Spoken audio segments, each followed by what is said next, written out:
जब heart attack आता है तो ड्रामा तुरंत शुरू हो जाता है, लेकिन असली खतरा अक्सर उसके बाद के घंटों और दिनों में आता है। कार्डियोजेनिक शॉक एक साइलेंट, जानलेवा इमरजेंसी है, जहां हार्ट अचानक शरीर को चलाने के लिए पर्याप्त ब्लड पंप करना बंद कर देता है। यह खतरनाक फेलियर एक जानलेवा हार्ट अटैक को मिनटों में जिंदगी के लिए खतरनाक क्राइसिस में बदल सकता है। बॉडी के organs, brain, kidney, liver oxygen rich blood के बिना काम करना बंद कर देते हैं। कार्डियोजेनिक शॉक के छोटे छोटे सिम्टम्सों को पहचानना और उन पर तुरंत एक्शन लेना हर हेल्थ केयर प्रोफेशनल के लिए बहुत जरूरी है। मृत्यु दर ज्यादा होती है, लेकिन तुरंत इंटरवेंशन और मॉडर्न ट्रीटमेंट से जान बचाई जा सकती है। हमारा गोल कार्डियोजेनिक शॉक की कॉम्प्लेक्सिटीज को समझना, यह क्या है से लेकर इसका इलाज कैसे करें तक, ताकि आप हर सेकंड कीमती होने पर तैयार रहें। आइए जानें कि जब हार्ट की पावर अचानक कम हो जाती है तो क्या होता है। नॉलेज और तुरंत एक्शन इस खतरनाक दुश्मन के खिलाफ हमारे सबसे अच्छे हथियार हैं। अब आइए कार्डियोजेनिक शॉक को डिफाइन करें और देखें कि यह इतना जानलेवा क्यों है। कार्डियोजेनिक शॉक एक गंभीर सर्कुलेटरी फेलियर है, एक ऐसा शॉक जो हार्ट से शुरू होता है। हार्ट को एक पंप की तरह समझें। शॉक में यह ब्लड को आगे नहीं धकेल पाता, जिससे ऑर्गन्स को ऑक्सीजन नहीं मिल पाती। यह एक शहर भर के ब्लैकआउट जैसा है, कुछ भी काम नहीं करता और जरूरी सिस्टम्स कोलैप्स हो जाते हैं। शॉक के दूसरे टाइप्स के उलट, यहां हार्ट की मसल ही प्रॉब्लम है, पंप खराब हो गया है। यह डिस्टिंक्शन बहुत जरूरी है, क्योंकि कार्डियोजेनिक शॉक का ट्रीटमेंट अनोखा और अर्जेंट होता है।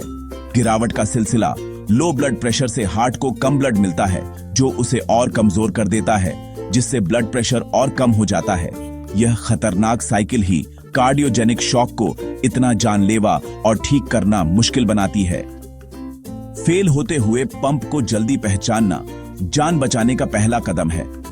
यह एक्यूट हार्ट फेलियर का सबसे खतरनाक रूप है और इसे तुरंत टारगेटेड इंटरवेंशन की जरूरत होती है।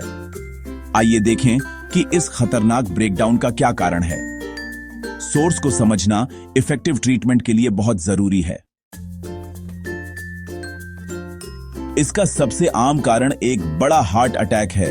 जब एक बड़ी आर्टरी ब्लॉक हो जाती है तो हार्ट की मसल मर जाती है और पंप फेल हो जाता है। लेकिन यही अकेला कारण नहीं है। Myocarditis, and stage heart failure और अचानक एरिथमियाज भी हार्ट को खतरे में डाल सकते हैं। मैकेनिकल फेलियर, जैसे हार्ट की दीवार का फटना या अचानक वाल्व का खराब हो जाना, मिनटों में शॉक पैदा कर सकते हैं। दूसरे कारणों में गंभीर वाल्व डिजीज, कार्डियक टैम्पोनेड या यहां तक कि फेफड़ों में एक बड़ा ब्लड क्लॉट भी शामिल है। हर कारण के लिए एक अलग अप्रोच की जरूरत होती है, इसलिए ट्रिगर को पहचानना बहुत जरूरी है। मुख्य बात, तेजी से काम करें, कारण पहचानें और ट्रीटमेंट को कस्टमाइज करें। कार्डियोजेनिक शॉक कई हार्ट की समस्याओं के लिए एक कॉमन पाथवे है। आगे आइए देखें कि इस क्राइसिस के दौरान बॉडी के अंदर क्या होता है। जब हार्ट फेल हो जाता है तो कार्डियक आउटपुट बहुत कम हो जाता है, ऑर्गन्स को ब्लड और ऑक्सीजन नहीं मिल पाती। बॉडी कंपनसेट करने की कोशिश करती है, एड्रेनालाइन बढ़ता है, ब्लड वेसल्स सिकुड़ती हैं और ब्लड ब्रेन और हार्ट की तरफ शंट हो जाता है। स्किन ठंडी और चिपचिपी हो जाती है, पल्स कमजोर और तेज हो जाती है। लेकिन हार्ट पर यह स्ट्रेस केवल डैमेज को और बढ़ाता है। किडनी फेल हो जाती है, यूरिन आउटपुट कम हो जाता है, टॉक्सिन्स जमा हो जाते हैं और लिवर और गट काम करना बंद कर देते हैं। सेल्स इनएफिशिएंट एनारोबिक मेटाबॉलिज्म में बदल जाती है, जिससे लैक्टिक एसिड बनता है और मेटाबॉलिक एसिडोसिस होता है। यह एसिडिक एनवायरनमेंट हार्ट और ऑर्गन्स को और कमजोर कर देता है, जिससे शॉक गहरा हो जाता है। नतीजा, ऑर्गन फेलियर और बिगड़ते एसिडोसिस का एक खतरनाक साइकिल। इस साइकिल को तोड़ना ही पेशेंट को बचाने का एकमात्र तरीका है।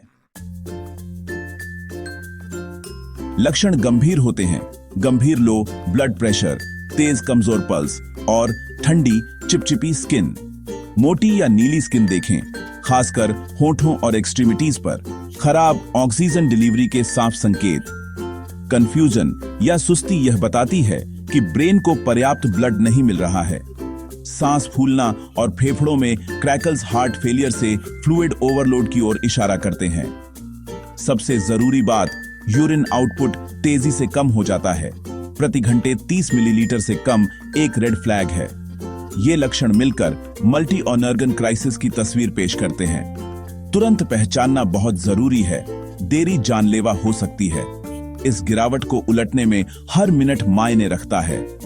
आगे आइए उन टेस्ट्स के बारे में बात करें जो डायग्नोसिस की पुष्टि करते हैं और ट्रीटमेंट को गाइड करते हैं। कार्डियोजेनिक शॉक का शक है, तेजी से काम करें। हार्ट अटैक या एरिथमिया की जांच के लिए ईसीजी से शुरू करें। ब्लड टेस्ट, हार्ट डैमेज के लिए ट्रोपोनिन, टिश्यू परफ्यूजन के लिए लैक्टेट और ऑर्गन फंक्शन के लिए kidney liver panels. Arterial blood gas कम ऑक्सीजन और हाई लैक्टेट दिखाता है, शॉक के लिए क्लासिक। इकोकार्डियोग्राम बहुत जरूरी है। यह हार्ट की पंपिंग एबिलिटी दिखाता है और मैकेनिकल फेलियर या हार्ट के आसपास फ्लूइड का पता लगा सकता है। अगर हार्ट अटैक की संभावना है तो कोरोनरी एंजियोग्राम गोल्ड स्टैंडर्ड है। यह रियल टाइम में स्टेंट के साथ ब्लॉकेज को ढूंढता और ठीक करता है। ये टेस्ट न केवल डायग्नोस करते हैं बल्कि अर्जेंट ट्रीटमेंट को भी डायरेक्ट करते हैं। तेज टारगेटेड इन्वेस्टिगेशंस जान बचाते हैं। जितनी जल्दी कारण का पता चलता है उतना अच्छा नतीजा होता है। अब आइए step by step treatment plan को समझें। स्पीड और सटीकता सब कुछ है। कार्डियोजेनिक शॉक का इलाज एक दौड़ है। तुरंत एयरवे को सुरक्षित करें, ब्रीदिंग को सपोर्ट करें और सर्कुलेशन को स्टेबल करें। कई पेशेंट्स को ऑक्सीजन डिलीवरी सुनिश्चित करने और हार्ट के वर्कलोड को कम करने के लिए इंट्यूबेशन और मैकेनिकल वेंटिलेशन की जरूरत होती है। अगला, ब्लड प्रेशर को वैसोप्रेसर्स और इनोट्रॉप्स से बढ़ाएं। हार्ट को ओवरलोड करने से बचने के लिए सावधानी से बैलेंस करें। साथ ही मूल कारण को पहचानें और उसका इलाज करें। ज्यादातर इसका मतलब इमरजेंसी एंजियोप्लास्टी और स्टेंटिंग के लिए तुरंत कैथ लैब जाना होता है। हार्ट में ब्लड फ्लो को बहाल करना सबसे जरूरी इंटरवेंशन है। यदि दवाएं और स्टेंट पर्याप्त नहीं हैं, तो इंट्रायोटिक बैलून पंप या ईसीएमओ जैसे मैकेनिकल सपोर्ट डिवाइसेस अस्थायी रूप से हार्ट का काम कर सकते हैं।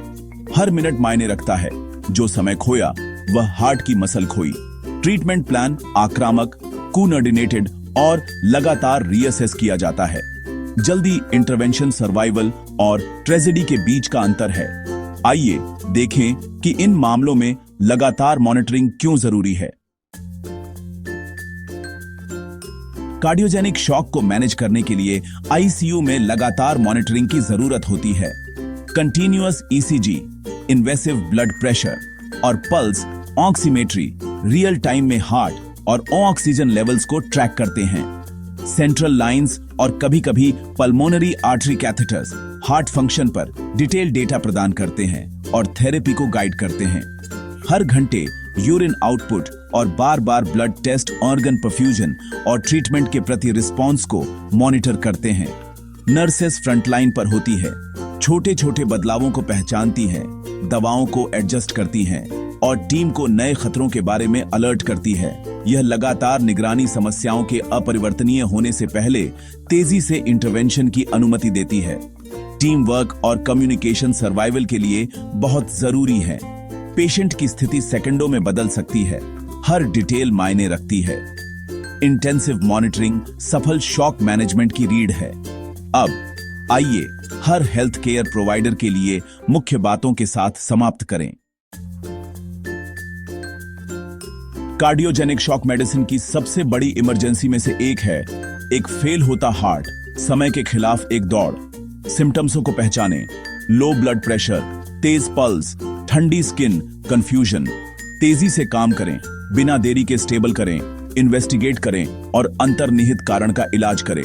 जल्दी रिवैस्कुलराइजेशन जान बचाता है। समय मसल है, समय जिंदगी है। हेल्थ केयर प्रोफेशनल्स के लिए इस नॉलेज में महारत हासिल करना बहुत जरूरी है। आपकी सतर्कता, टीम वर्क और निर्णायक कार्रवाई स्थिति को बदल सकती है। हर सेकंड मायने रखता है। अपने पेशेंट के लिए वह एडवोकेट बने जिसकी उसे जरूरत है। चुनौती बहुत बड़ी है। लेकिन फर्क करने की आपकी शक्ति भी उतनी ही बड़ी है। नॉलेज और अर्जेंसी के साथ आप जान बचा सकते हैं और कार्डियोजेनिक शॉक की कहानी को फिर से लिख सकते हैं। इमरजेंसी केयर का फ्यूचर आप जैसे हीरोज पर निर्भर करता है।